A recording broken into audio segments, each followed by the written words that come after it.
রাষ্ট্র তো বাণিজ্য করে না, রাষ্ট্র হচ্ছে আমাদের সেবা দেয়। আমরা রাষ্ট্রকে ট্যাক্স দেই, ভ্যাট দেই। রাষ্ট্র কোনো বাণিজ্য সংস্থা না। অ্যাজ পার কনস্টিটিউশন রাষ্ট্র ব্যবসা করতে পারে না। তাহলে 1 লাখ টাকা জমির দাম আর গেইন ট্যাক্স হলো 60,000 টাকা। এটা কি বাস্তবসম্মত? গেইন ট্যাক্স দেখেন, গেইন ট্যাক্স তো আমরা দিয়ে আসতেছি অনেক আগের থেকেই। মজার বিষয় আমি জানি না আসলে এটা কোন উর্বর মস্তিষ্ক থেকে আসছে, যে সাভার এলাকার জমি রেজিস্ট্রি করতে সারা দেশে আছে। আমি এক্সাম্পল বলতেছি যে গেইন ট্যাক্স বলা হচ্ছে যে 5% অথবা শতাংশ প্রতি 60,000 টাকা। সরকার কিন্তু এই পরেরটা বলে না, বা আমি দেখছি এনবিআর কর্মরত পরেরটা বলো 5% গেইন ট্যাক্স। তো আর আসলে লেখা আছে 5% অথবা শতাংশ প্রতি 60,000 টাকা। এর মধ্যে যেটা বেশি, রাষ্ট্র তো বাণিজ্য করে না, রাষ্ট্র হচ্ছে আমাদের সেবা দেয়। আমরা রাষ্ট্রকে ট্যাক্স দেই, ভ্যাট দেই। রাষ্ট্র কোনো বাণিজ্য সংস্থা না। অ্যাজ পার কনস্টিটিউশন রাষ্ট্র ব্যবসা করতে পারে না। বসুন্ধরা ডায়াপেন্ট এখন আরও উন্নত। এই হট এয়ার থ্রো টপশিট দ্রুত শোষণ করে সোনামণিকে দেয় কোমল অনুভূতি। রাষ্ট্র বলবে তো উল্টাটা, যে এই দুটার মধ্যে যেটা কম হবে জনগণ সেটা দেবে, বলেছে যেটা বেশি। আপনি বলেন সাভারের এখনও যে লোলানগুলো আছে একটু ভিতরের দিকে, সেগুলো যে 1 লাখ টাকা কেনা বেচা হয়।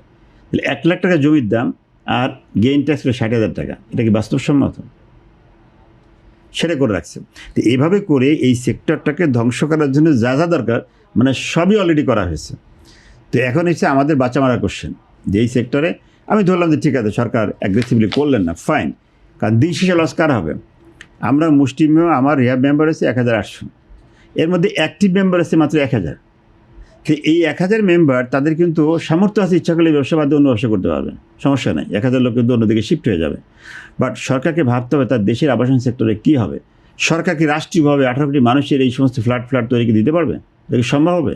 এটা সম্ভব হবে না, এটা রাষ্ট্রের কাজও না এটা। তো সেই জায়গাতে মনে করি রাষ্ট্রকে অবশ্যই ভাবা উচিত, চিন্তা করা দরকার। এটা একটা ইম্পর্টেন্ট সেক্টর, এসেনশিয়াল সেক্টর মনে করে এটার জন্য নীতি সাপোর্ট দিতে হবে, ফিনান্সিয়াল সাপোর্ট দিতে হবে। এবং আমি বলবো যে সিঙ্গেল ডিজিটাল লোনের ব্যবস্থা অবশ্যই করতে হবে।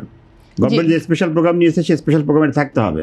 আমরা বাংলাদেশ ব্যাংকের মাননীয় গভর্নরকে আমাকে বলে আসছি যে আপনি এই সেক্টরের জন্য 10,000 কোটি একটা আলাদা ফান্ড তৈরি করেন, যেখানে আমাদের কাস্টমাররা, আমাদের ডেভেলপাররা সেটা ইউজ করবে এবং সেখান থেকে তারা যাতে একটা আবাসনের ব্যবস্থা হয়, মাথা গোঁজার ঠাঁই হয়।